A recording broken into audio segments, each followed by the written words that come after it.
They call it legacy operations. I call it babysitting the apocalypse in a windowless sub-basement.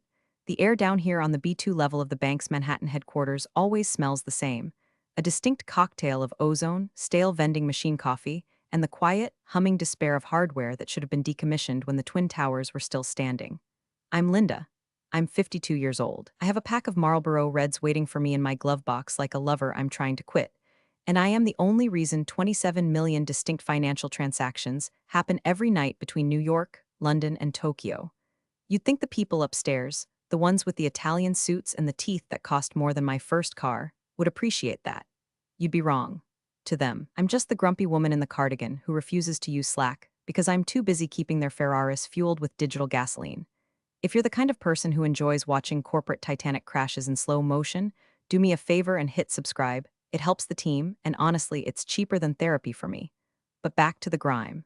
Most people think banking is about money. It's not. It's about data flowing through pipes that are rusted, leaking, and held together by digital duct tape. My job is the plumber, but not the kind that fixes your toilet. I'm the kind of plumber who stands knee-deep in radioactive sludge, holding a valve shut with one hand while typing command lines with the other, praying the pressure doesn't blow my arm off. I was sitting at my desk, a heavy, gray laminate monstrosity that survived the 2008 crash better than the economy did, watching a junior engineer named Kevin try to navigate a reconciliation loop I wrote in 1999. Kevin is a sweet kid. He wears ironic t-shirts and drinks kombucha. He looks at my code the way an archaeologist looks at hieroglyphics, with a mix of awe and total confusion.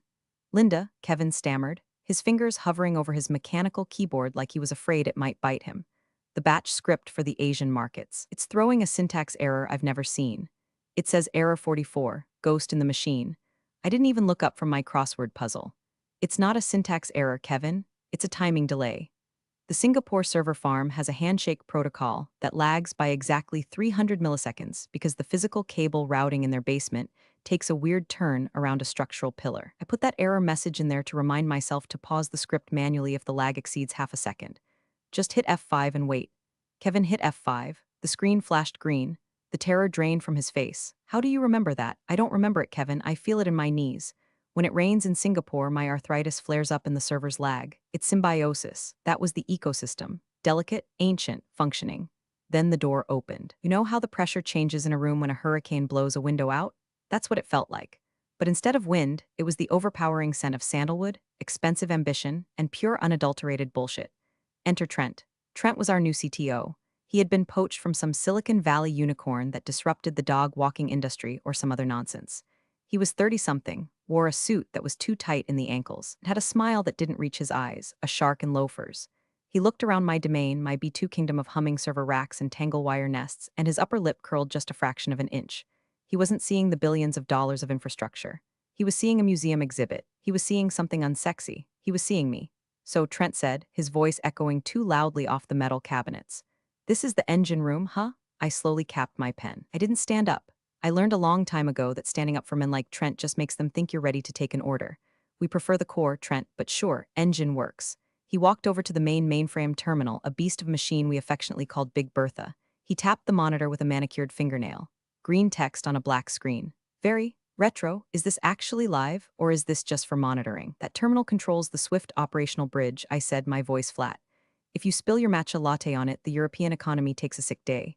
Trent laughed. It was a dry, hollow sound like shaking a box of rocks. Funny, you're Linda, right? The legacy operations manager? Lead engineer, I corrected. Operations manager implies I manage people. I manage disasters. He nodded, looking past me, scanning the room. Right.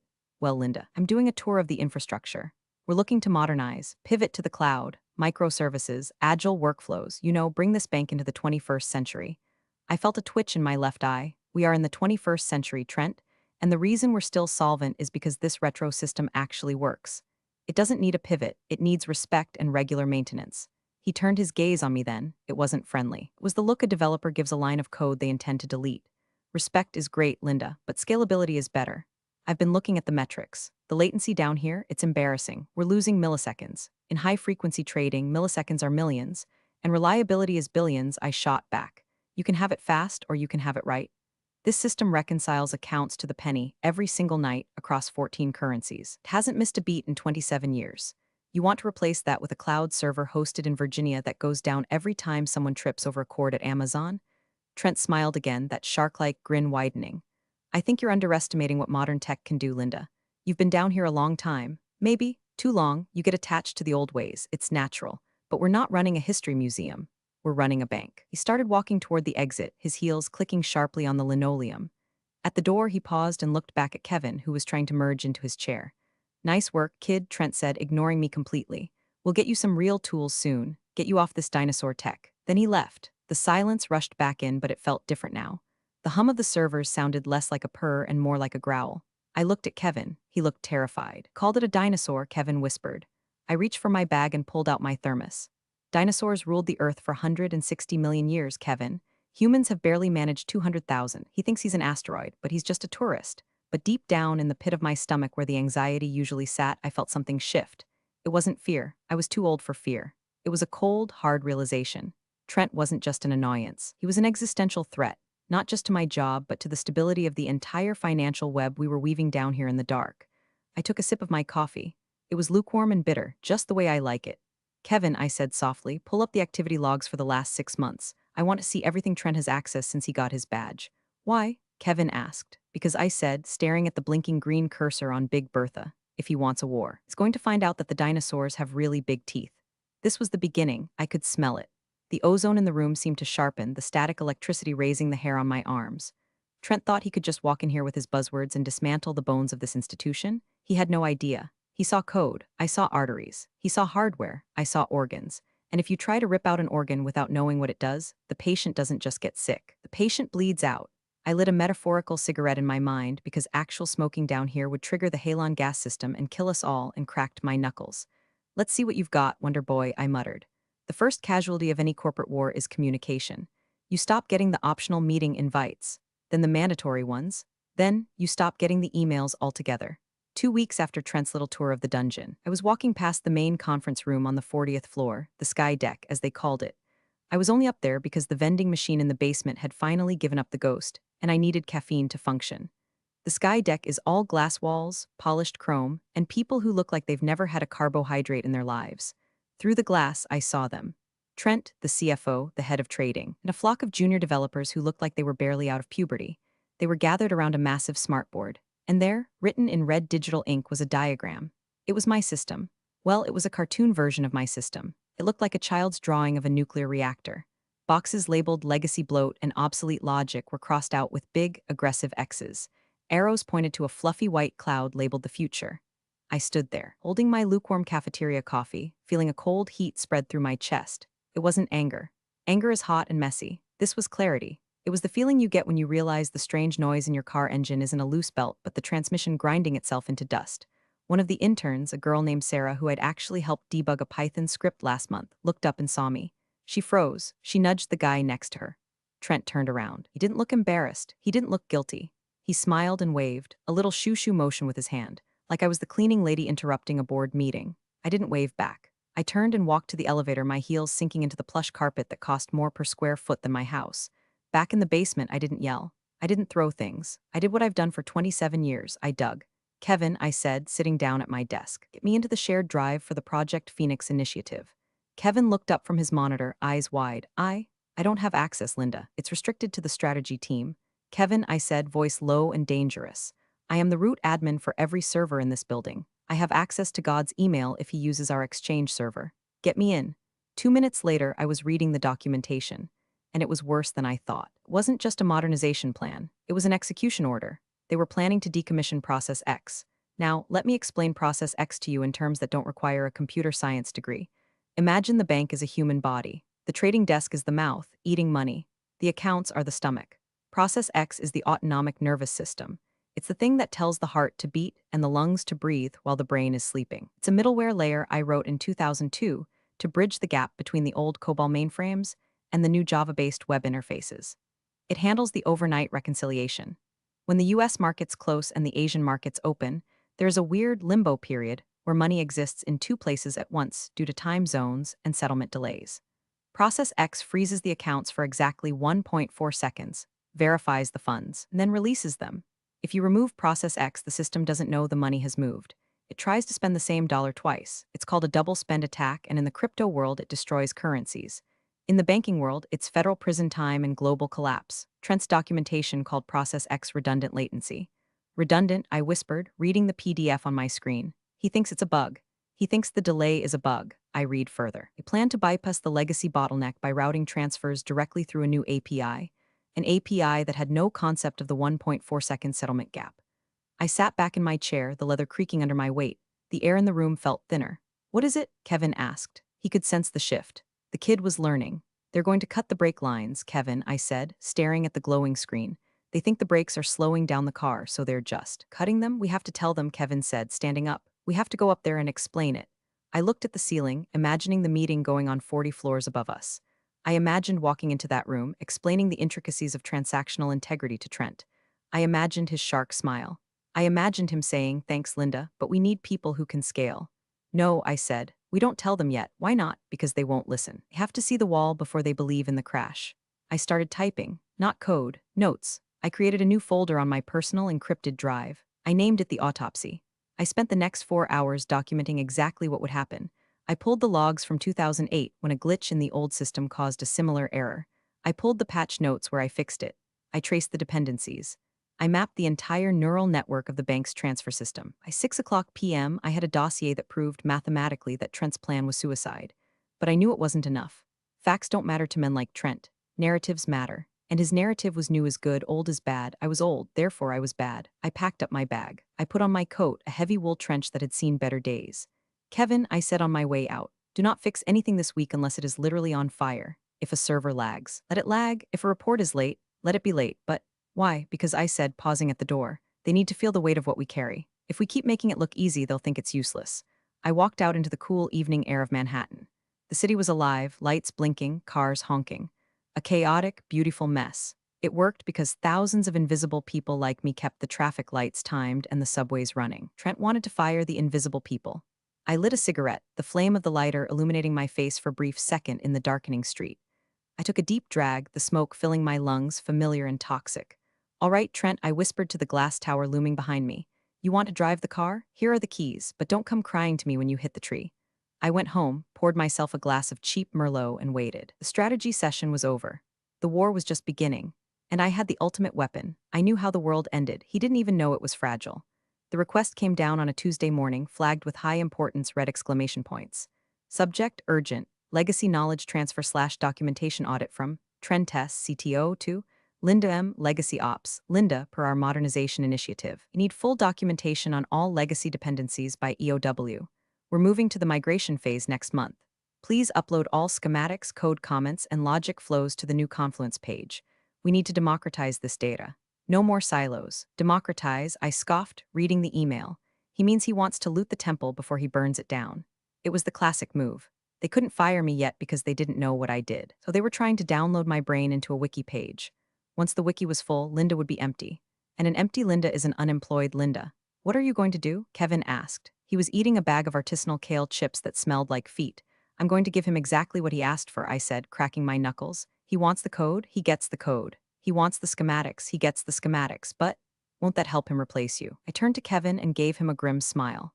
"Kevin, imagine you give someone the blueprints to a Boeing 747. Does that mean they can fly it? Does that mean they know what that weird rattling sound in the landing gear means at 30,000 feet?" I spent the next 3 days in a fugue state of malicious compliance. I wrote documentation. Pages and pages of it. I was technically accurate, extremely accurate. System A connects to database B via port 8080. That is a true statement. What I didn't write down, what I carefully, surgically omitted was the why. I didn't write, System A connects to database B via port 8080, but only if the temperature in the server room is below 72 degrees, otherwise the thermal throttle kicks in and you have to route through port 8081 manually, or the whole thing deadlocks. I gave him the map. I didn't tell him about the dragons. As I worked, I kept an eye on the central code repository, Git. It's like a history book for code. It records who wrote what line and when. For 20 years, my username, Linda Legacy, was all over the core banking kernel. Then, around Wednesday afternoon, I saw it. Commit ID 8F9A22 author, Trent team lead message, refactoring legacy codebase, cleaning up headers. I clicked on the change log. I hadn't changed the code, they had just reformatted it. They added some spaces, changed some variable names from account hold val to acc hold value to make it look modern. But in doing so, they wiped the history. The line that said last edited by Linda Legacy in 2004 was gone, replaced by last edited by Trent Team Lead in 2024. It was a digital assassination. They were erasing me. I watched my name disappear from the files, file by file, like Marty McFly's siblings fading from that photograph. It hurt. I'm not going to lie. I'm a cynic, I'm tired, and I'm bitter, but I'm also proud. I built this. I kept the lights on through the 2008 subprime crisis while these kids were still in diapers. I patched the Y2K bug while the rest of the world was partying like it was 1999. And now, some 25-year-old with a degree in user experience was pasting his name over my work. I stopped typing. I looked at the documentation I was writing. It was too helpful. Even without the Y, it was too good. I highlighted the section on the overnight settlement bridge, the critical piece, the heart of the beast. Delete. I rewrote it. The overnight settlement bridge handles routine data transfer. It is a standard SQL query. Standard, I whispered. Good luck with that. I wasn't just hiding the landmines anymore. I was polishing them so they looked like stepping stones. Thursday came, I uploaded the documents. The file size was impressive. 400 pages of technical jargon, flowcharts, and diagrams. It looked like a masterpiece of transparency. To the untrained eye, it was the keys to the kingdom. To me, it was a suicide note addressed to the bank's solvency. Trent replied 10 minutes later. Thanks, Linda. I'll take it from here. Great work on the handover. Handover. The word hung in the air like a bad smell. I stood up and walked over to the main server rack. The lights were blinking, steady, rhythmic, green, thump, thump, thump, thump, the heartbeat of the bank. I reached out and touched the cold metal of the casing. I'm sorry, old girl, I murmured to the machine. They don't love you like I do, they're going to hurt you. Kevin was watching me. He looked scared. He'd seen the Git history too. He knew what was happening. Linda, he said, they're pushing the new code to the staging environment on Monday. The refactored version. I know, I said, if they push that to production. Without the middleware, chaos, I finished for him. Should we stop them? I looked at Kevin. I looked at the coffee stain on the carpet. I looked at the picture of my cat taped to my monitor. I thought about the 401k matching they had cut last year. I thought about Trent's shark smile. I thought about my name being erased from the history books. No, Kevin, I said, my voice ice cold. We don't stop them, we let them learn. But the clients, the transfers, are not my problem anymore, I said. According to the new documentation, I'm just a legacy operator. And legacy operators don't understand the cloud, right? I sat back down. I opened a solitaire window. Trent wants to be the captain, I said, moving a red king onto a black. Let's let him steer the ship. I had mapped out the disaster. I knew exactly where the iceberg was. I knew exactly how fast they were going. And I had just handed the captain a map where the iceberg was labeled open water. It was cruel. It was petty. It was professional malpractice. And it felt absolutely fantastic. Friday, the day of the all-hands operations sync. It's a conference call that involves 40 people, 35 of whom have no business being there. It's mostly managers congratulating each other on alignment and bandwidth. I usually put it on mute and listen to true crime podcasts, but today I was listening. Today was the go/no-go decision for Monday's rollout. The voice on the speakerphone was Trent's. He sounded pumped. He sounded like a high school quarterback before the homecoming game. All right, team, Trent boomed, his voice crackling slightly over the Polycom unit that sat in the center of my desk like a plastic spider. We've reviewed the legacy docs provided by Linda. Thanks for that, by the way, and the refactoring is looking solid. The dev team has successfully mirrored the database structure in the new cloud environment. We are looking green for a Monday morning cutover of the settlement layer. The room went silent. Well, the virtual room. I leaned forward. I pressed the unmute button. It made a loud beep that probably echoed in the sleek conference room upstairs. Trent, this is Linda, I said. My voice was calm, measured. The voice of a flight attendant telling you to brace for impact. Go ahead, Linda, Trent said, a hint of impatience in his tone. He wanted a victory lap, not a Q&A. I'm looking at the staging logs, I said, staring at the screen where Kevin had pulled up the test results. I see you've successfully mirrored the database, but I'm not seeing the latency emulation for the Asian market handoff. The new API is processing requests instantly. Exactly, Trent interrupted. That's the point, Linda. We eliminated the lag. We're real-time now. No more waiting for your ghosts to clear. Trent, I said, choosing my words with the precision of a bomb defusal technician. The lag isn't a bug. It's a reconciliation window. If you process instantly, before the foreign exchange desk confirms the rate, you're going to execute transfers at the previous day's closing price. If the yen swings more than 0.5% over the weekend, we're going to be eating the difference on about $4 billion worth of trades. There was a pause, a long, heavy pause. For a second, I thought he might listen. I thought maybe, just maybe, the sheer number 4 billion would penetrate his reality distortion field. Then, a chuckle. Linda, Trent said. The condescension dripped from the speakerphone like molasses. You're thinking in 1990s logic. The new Oracle feeds are live. We catch the rate changes in microseconds. We don't need a window, we have an algorithm. An algorithm that was tested on historical data, I countered. not live market volatility. Look, Trent snapped, his patience gone. I know it's hard to let go.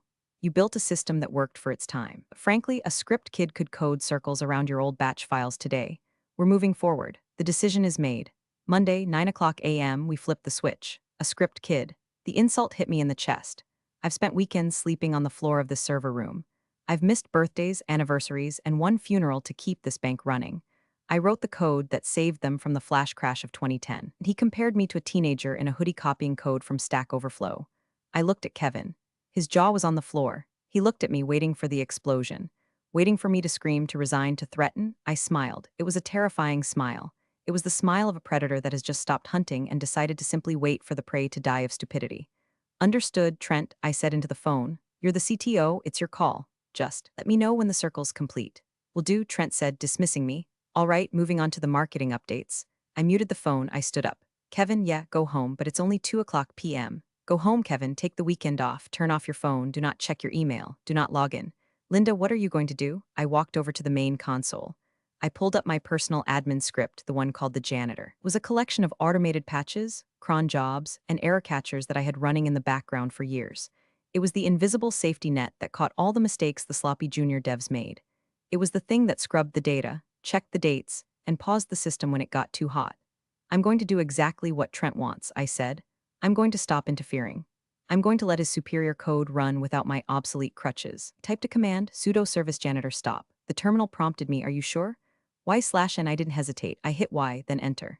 A series of small green lights on the server rack flickered and went dark. The hum of the room changed pitch. It became slightly louder, slightly rougher.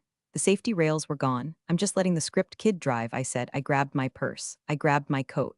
I looked around the room one last time. See you Monday. Bring popcorn. I walked out of the building with a lightness in my step I hadn't felt in years. The weight was gone. It wasn't my bank anymore. It was Trent's bank. And Trent was about to find out that gravity is a very harsh mistress. The canary had stopped singing. Now the gas was filling the mine. Monday, 7:45 a.m. The office was buzzing with that specific Monday energy, half dread, half caffeine. People were talking about their weekends, their brunch spots, their kids' soccer games. They were oblivious. They were walking on the deck of the Titanic, complaining about the buffet, while I knew the iceberg was already in the hull. I sat at my desk in the basement. I didn't turn on my usual array of fix-it scripts. I didn't open the terminal windows I usually kept open to monitor the health of the database. Instead, I opened a single dashboard, global transaction volume, real time, and I made a cup of tea, Earl Grey, hot. Kevin came in at 8:15. He looked pale. He looked like he hadn't slept. Did you turn it back on? He whispered, putting his bag down. Turn what back on? I asked innocently, blowing on my tea. The janitor script, the safety net. Trent said our legacy tools were holding us back, Kevin. I wouldn't want to impede progress. Kevin swallowed hard. He pulled up his chair and logged in. Oh God, he muttered. The pre-market queue is already building up. New API isn't batching them. It's trying to push them all through at once. Scalability, I said, taking a sip. 8:30 a.m. The markets in London were closing their midday gap. The New York pre-market was heating up. On the dashboard, a line that was usually a gentle curve started to look like a jagged mountain range. Upstairs, I knew Trent and his team were in the war room. They were probably high-fiving. They were probably looking at their own dashboards, ones that showed CPU usage and cloud uptime. Those dashboards were green because the cloud was up. The servers were running. The problem wasn't hardware, it was logic. And logic doesn't show up on a CPU graph until it destroys the data. 8:45 a.m. The auto-purge scheduler, a nasty little utility that deletes orphan transaction records to save space, woke up. Normally, my scripts put a leash on this dog, telling it, down, boy. Wait until verification. Today, the dog was off the leash. I watched the log file scrolling on my secondary monitor. Deleting record ID, 994,822, success. Deleting record ID, 994,823, success. It's eating them, Kevin whispered, horror in his voice. The new system isn't tagging the pending transfers correctly, so the purge script thinks they're junk data. It's deleting live wire transfers. It's just cleaning up the environment, I said, very efficient. Linda, that's the payroll batch for a Fortune 500 company. Oops, I said, no emotion, just a flat observation. 8:55 a.m., my phone rang. It was the help desk manager. Hey Linda, we're getting a few tickets from the Asia Pac team. They say their end-of-day reconciliation numbers are off. Like, way off. Can you check the batch? I'm sorry, I said. Per the new directive, all legacy batch operations have been deprecated. You'll need to route that ticket to the cloud migration team. Trent is the point of contact, but they don't answer the phone. I guess they're busy scaling, I said, and hung up.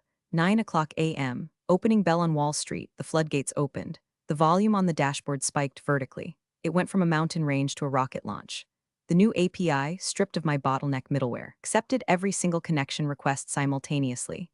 It was beautiful in a destructive way. It was like watching a dam burst. The system wasn't rejecting the traffic, it was swallowing it, and because the internal logic was broken, because the old guard checks were gone, it was processing garbage. Money was moving, but it was moving to nowhere. It was moving into the void. 9:02 a.m. The first alarms started, not the digital ones, the real ones. I heard shouting in the hallway. Kevin was gripping his desk so hard his knuckles were white. Linda, the queue is deadlocked. The database is locking rows faster than it can release them. It's going to seize. I checked my watch. Wait for it, I said. 9:03 a.m., total systemic cardiac arrest. The dashboard flatlined. The throughput dropped to zero, not a slow decline. A cliff, silence. For about 10 seconds, the basement was the quietest place on Earth. The hard drive stopped seeking. The fans spun down. The frantic blinking of the modem lights went solid red. Then chaos. My desk phone rang. Kevin's desk phone rang. The emergency red phone on the wall, which I had only heard ring twice in 20 years, started blaring like a fire truck. Upstairs, on the trading floor, screens were freezing. Billions of dollars in liquidity had just evaporated into the ether of a refactored cloud instance. I calmly reached out and unplugged my phone. "Tea's getting cold," I said. The countdown was over. The bomb had detonated.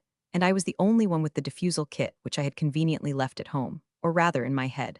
I sat back, crossed my arms, and waited for the inevitable sound of expensive Italian loafers running down the stairs. You know that sound in movies when a submarine hull breaches?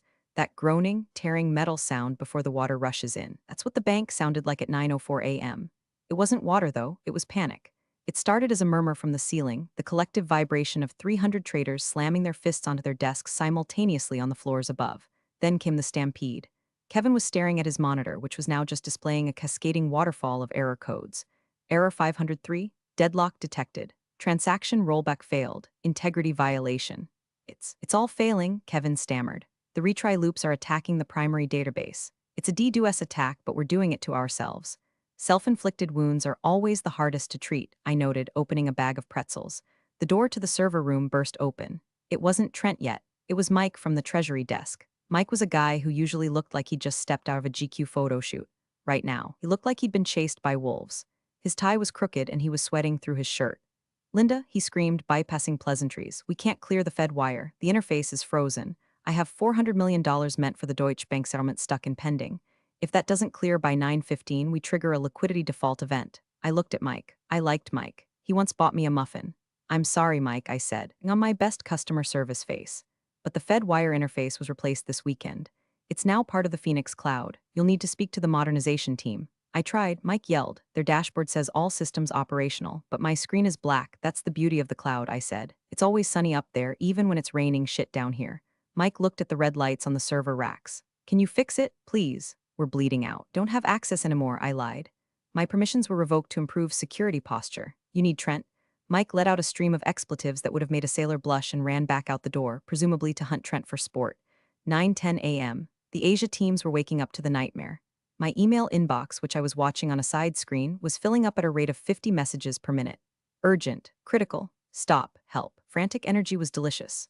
For years, these people had ignored me. They had walked past my desk without a nod. They had cut my budget. They had rolled their eyes when I talked about risk. Now I was the most popular girl at the dance, but I wasn't dancing. I opened the internal chat logs for the dev team, the war room channel. It was pure panic. "Trent, CTO, why is the latency 9,000 ms? Who pushed the commit?" "Dev lead, we didn't push anything. Database is rejecting the queries." "Trent, CTO, restart the instances. Spin up more nodes." "Dev lead, we spun up 50 nodes. It's just making it worse. The locks are replicating." They were throwing gasoline on a fire thinking it was water. They were spinning up more servers to handle the load, but the problem wasn't load. The problem was that the database didn't know how to talk to the new code. Every new server just created more locked records. I could have told them that. I could have typed one command, rollback to snapshot 0800, and fixed it in 10 minutes, but I didn't. I watched the stock ticker for our bank, down 2%, down 4%. The news was leaking. Technical difficulties. 9:20 a.m., the door flew open again. This time it was the entourage. Trent, the CFO, the head of risk. Trent looked like he had aged 10 years in 20 minutes. His hair was messed up. His eyes were wild.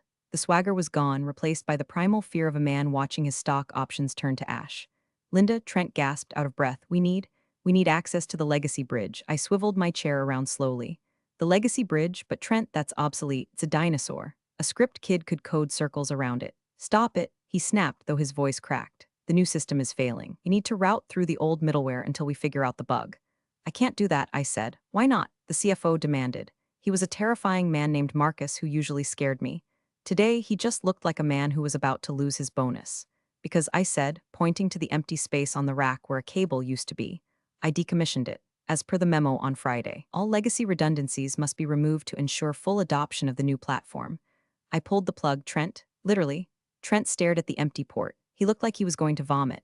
Plug it back in, Marcus roared. It's not just a plug, I said, my voice dropping an octave, becoming hard as steel. The configuration files were wiped. The routing tables were purged. To bring that system back up, I would have to rebuild the entire logic layer from memory. Manually, the room went silent. The alarms were still blaring, but in that circle, there was only the sound of heavy breathing. How long? Trent asked. Days, I said, maybe weeks without documentation. And since you wiped the Git history, it's a total rewrite. We don't have days, Marcus screamed. We have minutes. The Fed is threatening to suspend our wire license. I shrugged.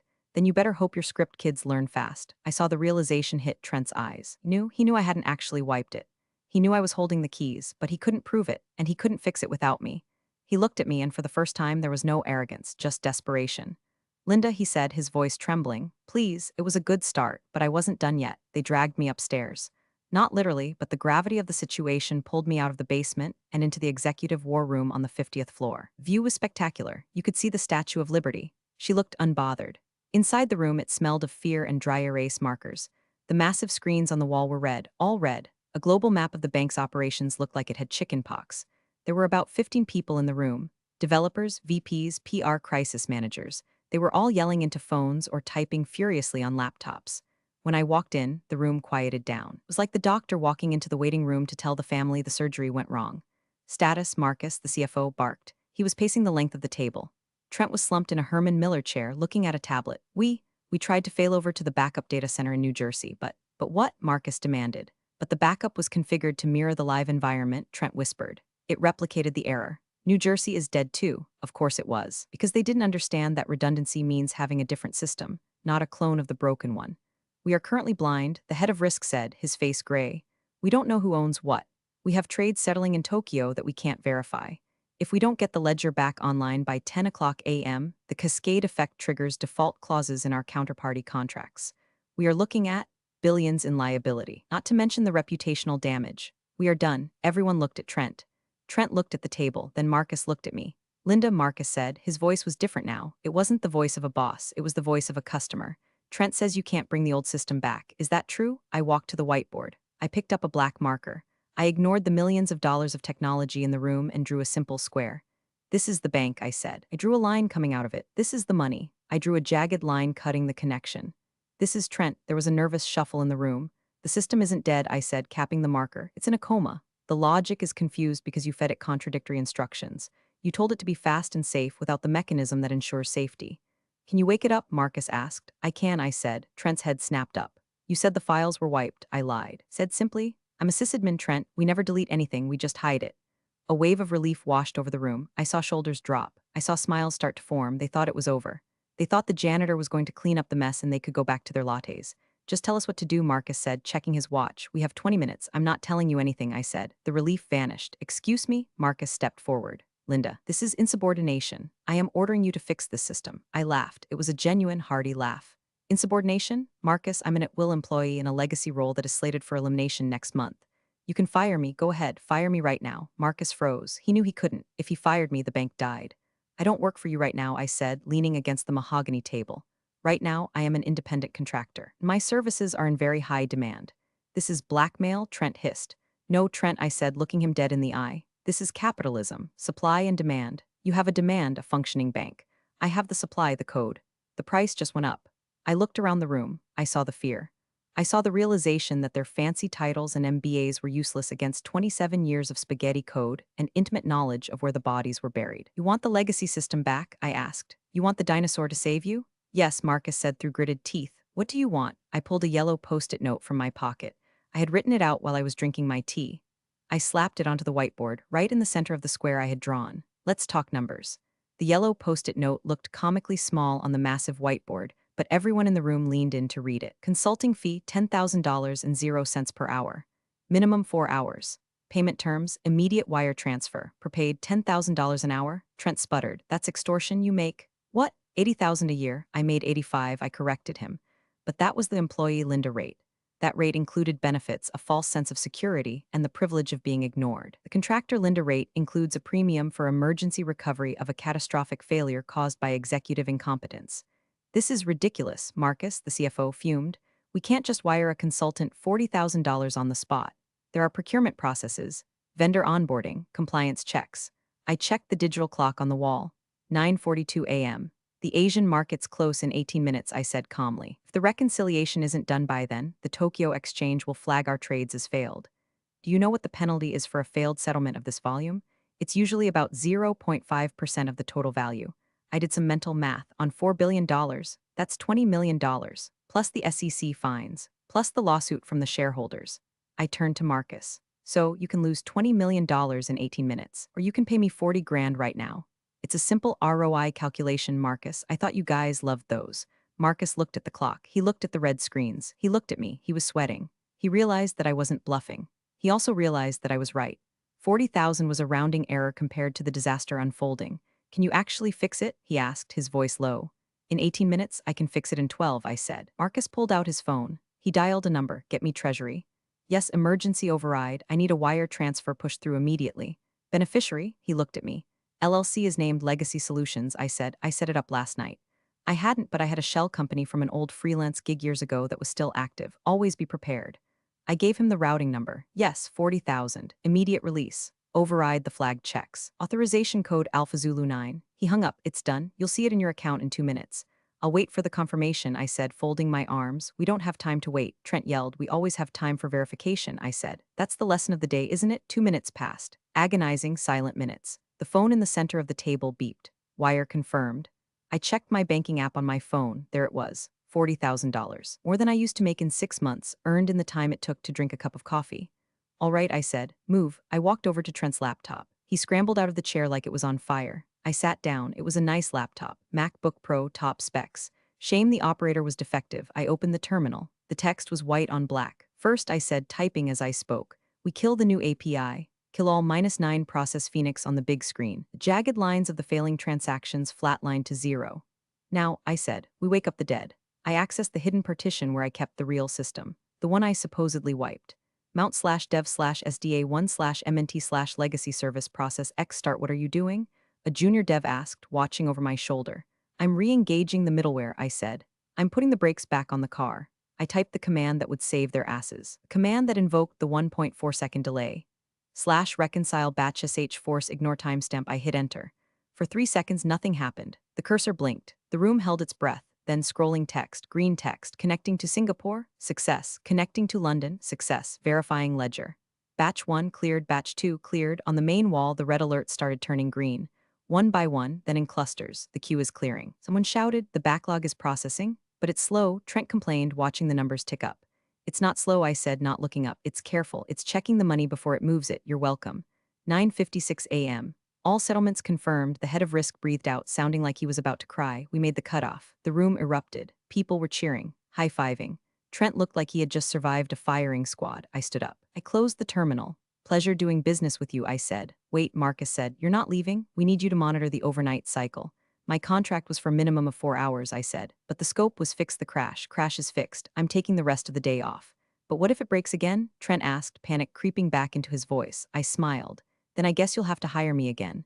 But the rate goes up for after-hours support. It's $15,000 an hour after 5 o'clock p.m.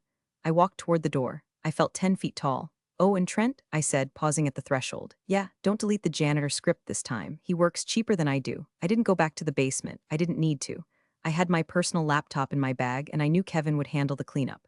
I walked out of the building at 10:15 a.m. The sun was shining on Wall Street. Tourists were taking selfies with the charging bull. They had no idea that 20 minutes ago, the financial world had almost imploded because a man in a skinny suit thought he was smarter than a batch script written in 2002. I walked to a coffee shop, a nice one, not the vending machine. I ordered a latte, oat milk, expensive. I paid with the card linked to my new LLC account. The machine beeped approved. It felt good. My phone buzzed. It was a text from Kevin.